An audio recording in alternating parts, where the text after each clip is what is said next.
हमें फटाफट आंसर देने हैं, तो ये अच्छा। मजेदार होने वाला है। और इसका नाम है अनटोल्ड पटाखे।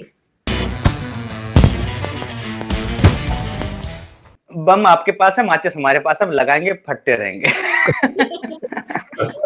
हमारा ये शो का नाम है अनटोल्ड स्टोरीज, हमारा सेगमेंट का नाम है अनटोल्ड पटाखे।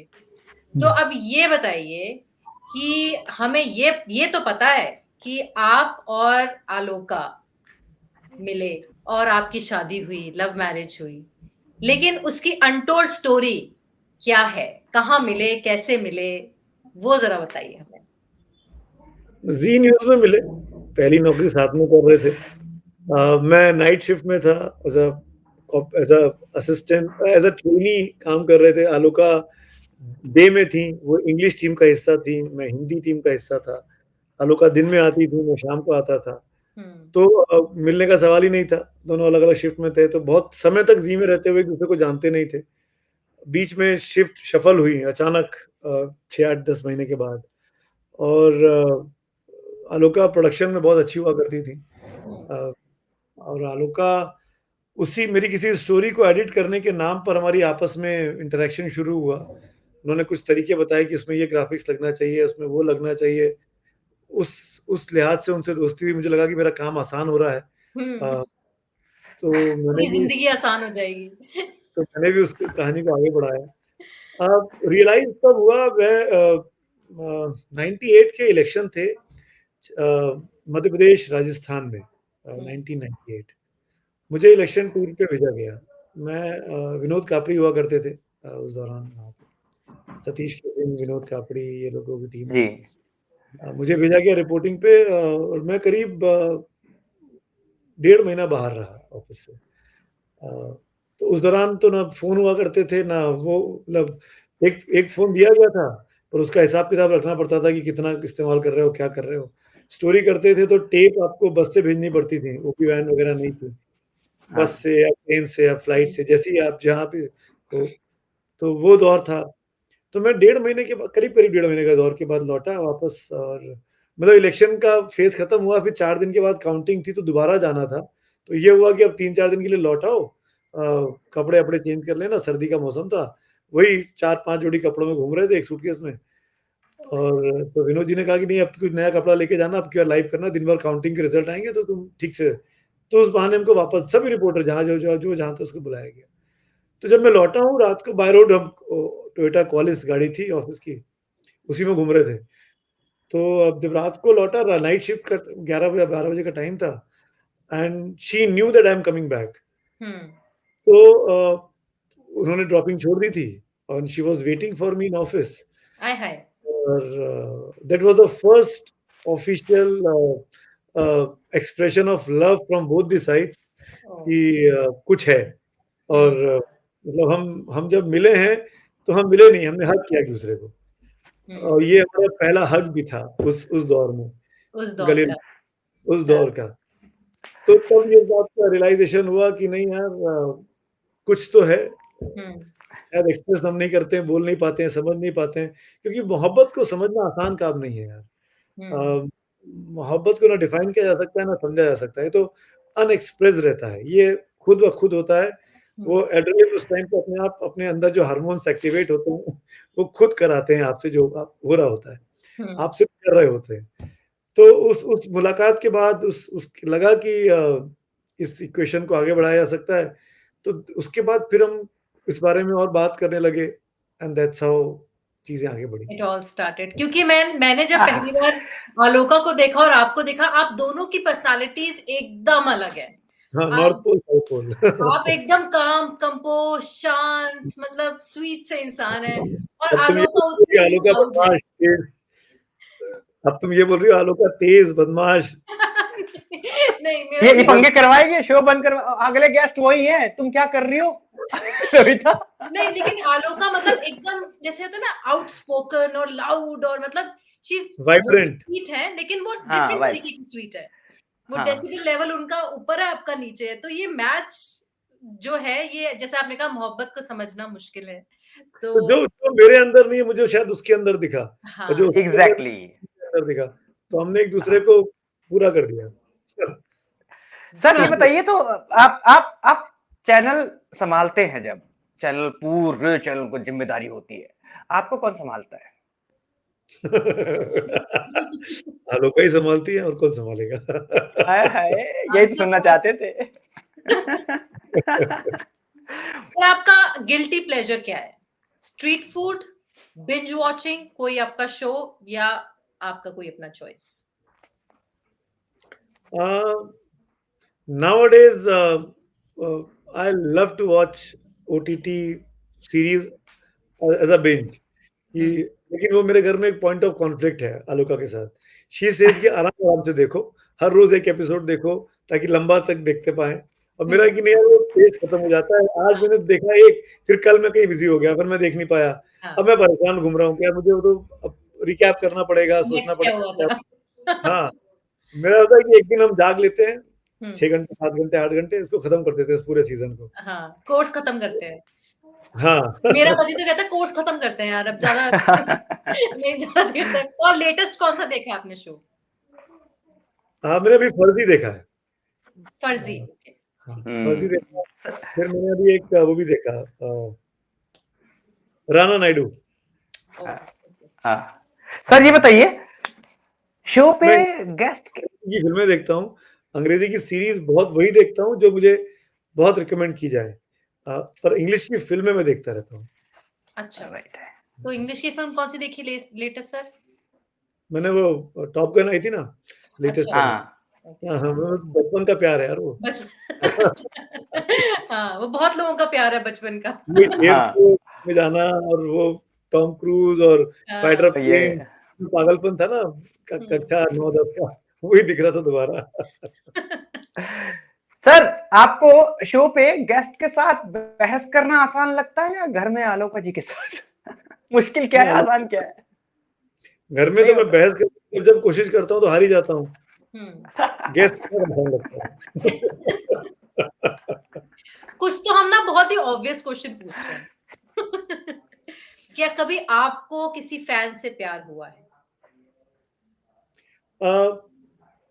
प्यार मतलब सम्मान हुआ है, इज्जत हुई है। प्यार मतलब हाँ, मतलब वही अटेंशन, आपकी अटेंशन गई। मैं इसलिए कह रहा हूँ कि कुछ फैंस याद रह जाते हैं।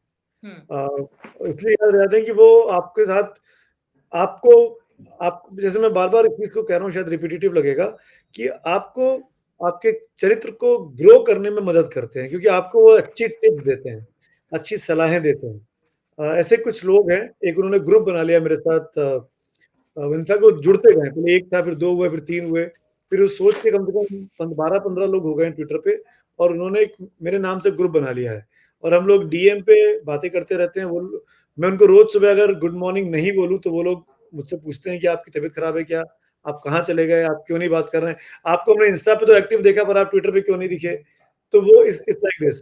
फिर वो मुझे सजेस्ट करते हैं कि आप इस पे कोई शो करिए, आपको ये शेयर का इस्तेमाल करना चाहिए, आप उस वक़्त पे ऐसा भी कह सकते थे। तो वो जो कंस्ट्रक्टिव क्रिटिसिज्म मिलता है या कंस्ट्रक्टिव सजेशंस मिलते हैं, वो ग्रुप मुझे याद रहता है। उसमें ग्रुप का क्या नाम है सर? एक मनोज गौर हैं, एक जया कौशिक हैं, एक जोशी जी हैं, एक शर्मा जी हैं, और कुछ मेरी उम्र के हैं, कुछ मुझसे उम्र में बड़े हैं, कुछ मुझसे छोटे हैं, एक शनि मिश्रा हैं उसके अंदर। ये ट्विटर के ग्रुप्स हैं। इंस्टा पे कुछ और लोग हैं, वो वहाँ तो क्या ग्रुप नहीं है, लेकिन वहाँ से भी राय मिलती रहती है, सीखते रहते हैं। फेसबुक में कम देख पाता हूँ, फेसबुक एक्चुअली इतना बड़ा प्लेटफॉर्म हो गया है मेरे लिए, मुझसे वो अकेले मैनेज नहीं हो रहा है। इतने मैसेजेस आते हैं, इतनी रिक्वेस्ट आती है, मैं देख ही नहीं पाता हूँ, मैं बहुत कम देखता हूँ। तो मैं फेसबुक वालों को माफी मांगता हूँ, अभी से अगर उसको देख रहे हो कमेंट पे रिएक्ट नहीं कर पा रहा हूँ, तो ये मेरी नाकामी है, क्योंकि मैं हैंडल नहीं कर पा रहा हूँ, समय की कमी है। सर सुमित अवस्थी को किस चीज से डर लगता है? सुमित अवस्थी को कई बार सच से डर लगता है। कई बार लगता है कि सच बोलेंगे, सच बता देंगे तो ज्यादा प्रॉब्लम खड़ी हो जाएगी। तो उस वक्त मैं सच मतलब मैं ये नहीं कर रहा कि मैं झूठ बोल देता हूँ, पर मैं हाँ सच नहीं बोलता हूँ, मैं चुप रह जाता हूँ, क्योंकि मुझे लगता है कि सच बोल के ज्यादा नुकसान हो सकता है, अपना भी सोसाइटी का भी। तो let's keep quiet for a while. Silence is golden. Hmm. Sir, आपके हिसाब से बेस्ट एंटरटेनिंग पॉलिटिशियन कौन है? एंटरटेनिंग पॉलिटिशियन, मैं लालू यादव को नहीं भूल सकता। लालू जी के साथ बहुत समय हम लोगों ने काम किया। आजकल तो उनकी तबीयत नहीं ठीक है, पिछले 5-7 साल से बहुत एक्टिव नहीं बचे हैं, पर हमारा जो पीक था, जिस दौर में हम लोग जर्नलिज्म कर रहे थे 2000 से लेके 2010 के बीच में, वो लालू जी का भी पीक था। लालू जी उन दिनों दिल्ली में थे, तो उनसे मिलना, उनकी वाकपटुता, उनके जोक, और सबसे बड़ी बात कि आप उनके अगेंस्ट में स्टोरी कर दो तो भी वो आपको मतलब ट्रोल नहीं करते थे, वो आपको बायकॉट नहीं करते थे, वो आपको आपसे गुस्सा होंगे, आपको डांटेंगे, पर मिलेंगे जरूर। कितनी IBN 7 में जो वो कहानी चल रही है, जॉब फॉर लैंड वाली, जिसके चक्कर में पेशी हुई पिछले दिनों लालू, राबड़ी और मीसा की, वो स्टोरी IBN 7 की स्टोरी थी। वो हमारे ब्यूरो ने स्टोरी की थी, दैट्स सुकेश ने स्टोरी, हम लोगों ने स्टोरी करने को लेकर, मुझे याद है राजदीप का, आशुतोष का, कितनी हमारी मीटिंग्स हुई, कैसे स्टोरी प्लान करेंगे, कैसे एग्जीक्यूट करेंगे, and heads off to Sukesh की वो खबर पे कायम रहा और डिलीवर किया। और उसके बाद ये हुआ यार लालू से मिलना चाहिए, लालू नाराज हो जाएगा। लालू जी रेल मंत्री थे, हम लालू जी से मिलने गए, मैं और सुकेश साथ में। लालू जी नाराज थे, उनके लोगों ने कहा कि वो नहीं मिलेंगे, आपको इंतजार करना पड़ेगा। लेकिन जब पर्ची अंदर गई, उन्होंने तुरंत बुलाया, कमरे से बाकी सबको निकाला, कमरे में हम 3 लोग उनके घर के अंदर लोधी रोड पे, और उन्होंने खूब सुनाया हमको कि अब तुम ऐसा करोगे और फलाना ढिमकाना ये वो। तो हमने कहा हम तो कहानी कर रहे थे, और कहानी गलत है तो मुझे बता दीजिए। तो कुछ नहीं बोले, उन्होंने नहीं कहा कि कहानी गलत है, उन्होंने नहीं कहा कि तुमने गलत किया। उनका नहीं बोलने का मतलब ये था कि एक्सेप्ट कर रहे थे कि नहीं, तुमने जो कहानी की वो ठीक है। तो और उसके बाद उनके घर में प्रेस कॉन्फ्रेंसेस हुई, अलग अलग फंक्शंस हुए, तो बुलाते हैं वो लोग, आज भी याद करते हैं। आज मतलब जब तक लालू जी एक्टिव थे तब तक बुलाते थे, हंसी मजाक करना, चुटकुले सुनाना, इंटरव्यू में उनकी जो ना चुगलबाजी जिसको बोलेंगे, जैसे ओपी कभी कभी कर देता है, पता ही नहीं चलता कब उसने जोक कर दिया। ओपी ने ये गुण लालू जी से सीखा होगा। Politician always Lalu.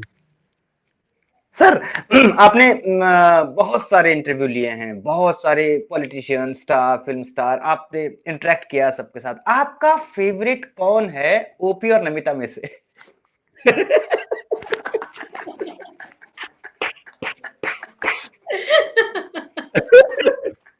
ओपी और नमिता में से मैं भक्कड़ भक्कड़ बम्बे वो 80-90